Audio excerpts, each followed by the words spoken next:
បាទជំរាបសួរបងប្អូនទាំងអស់គ្នាបាទថ្ងៃនេះគឺជាថ្ងៃទី1ខែ5 2025នៅក្នុងវីដេអូនេះខ្ញុំនឹងចែករំលែកបទពិសោធន៍នៃការដាំបន្លែ hydroponic ទៅដល់បងប្អូនដែលគាត់មានបំណងនឹងដាំណាបងប្អូនអញ្ចឹងម៉ោងនេះគឺជាម៉ោង11 20នាទីជាងបងប្អូនបាទពេញក្តៅណាបាទអញ្ចឹងពេលនេះគឺជាពេលដែលយើងហូបអាហារថ្ងៃត្រង់ហើយគឺយើងធ្វើការពុលបាយបងប្អូនបាទពុលបាយអញ្ចឹងយើងចង់សម្រាប់មែនទេក៏ប៉ុន្តែអត់បានសម្រាប់ទេគឺយើងមកមើលសិនណាបាទមកមើលតាមរងសិនតើមានរងណាខ្លះដាច់ទឹកឬក៏ទឹកប្រព័ន្ធទឹកណាមួយអត់បានចូលក្នុងទយោណាមួយណាបើសិនជាអត់មានទឹកណាចូលក្នុងប្រព័ន្ធទយោណាមួយទេដល់ពេលល្ងាចយើងទៅមើលវានឹងខូចនឹងវានឹងលញោមស្លោកសពូនអស់នៅតាមទយោមួយណាធម្មតាយើងមានទឹកចូលមួយមែនទេបាទខ្ញុំរៀបប្រព័ន្ធទឹកចូលមួយដាច់ដោយឡែកអត់មានទឹករុញបុកទៅបុកមកដោយគេរៀបតាមប្រព័ន្ធនោះទេអញ្ចឹងបើខ្ញុំផ្សេងព្រោះណាបាទចឹងក្នុង1រង10ទយោហ្នឹងបើសិនជាមួយស្ទះអញ្ចឹងក្នុង1រងប្រកាសណាពិនវានឹងងាប់ហើយបាទវានឹងខាតទិន្នផលរបស់យើងណាអញ្ចឹងយ៉ាងណាយើងត្រូវតែមើលមួយថ្ងៃម្ដងឬក៏2ដងដែរពេលថ្ងៃហើយតមកសូមយើងទៅសម្រាប់ចុះបាទ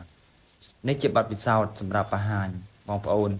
ដោយសារតែមុនគឺខ្ញុំបាយហើយហ្នឹងគឺសម្រាប់ហើយដោយសារយើងធ្វើការហត់យើងគៀបកូនផងយើងមើល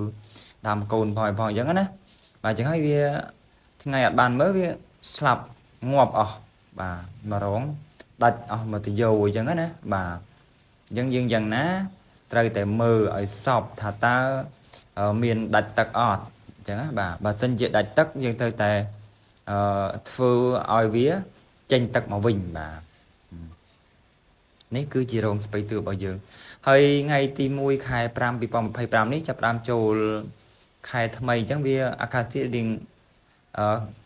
មួយថ្ងៃក្តៅមួយថ្ងៃត្រជាក់អញ្ចឹងណាម្សិលមិញរៀងត្រជាក់ល្មមថ្ងៃនេះក្តៅខ្លាំងបងប្អូនបាទក្តៅខ្លាំងណាប៉ុន្តែបន្លែយើងនៅតែល្អដោយសារតែការថែទាំរបស់យើង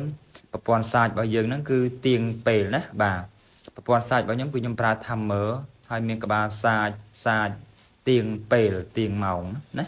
បាទអញ្ចឹងទោះបីតែក្តៅយ៉ាងណាក៏នៅតែដាំបានដែរឥឡូវខែក្តៅបងប្អូនដាំលើដីដាំអត់បានទេបងប្អូនឥឡូវបាទអត់មានបន្លែលក់ទេអញ្ចឹងគឺត្រូវប៉ាន់អ្នកដាំនៅលើប្រព័ន្ធទឹកនេះដោយសារតែដាំលើប្រព័ន្ធទឹកនេះវាមានប្រព័ន្ធសាច់ស្រោចពីលើ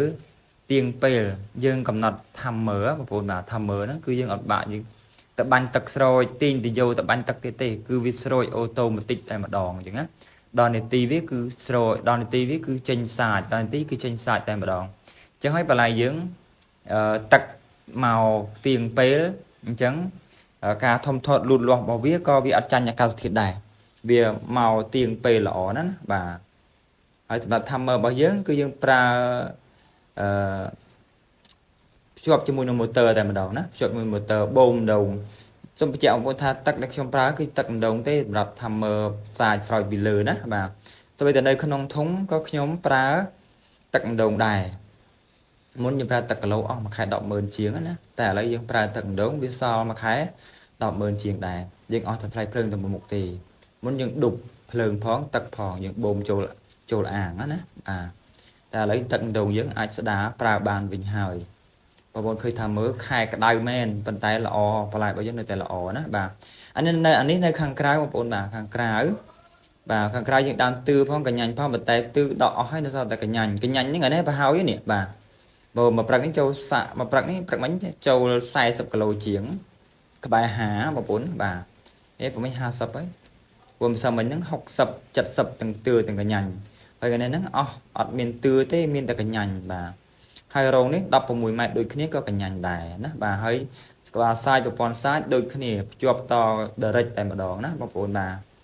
ហើយបងប្អូនត្រូវការ GAB មានគុណភាពល្អដាំហើយមាន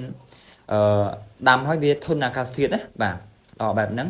អាចដាំបានទាំងបន្លែខ្មែរបន្លែបរទេសបងប្អូនអាចប្រឹក្សាតាមលេខ Telegram 092 29 89 82ណាបាទអរគុណបាយបាយណាស់ល្អ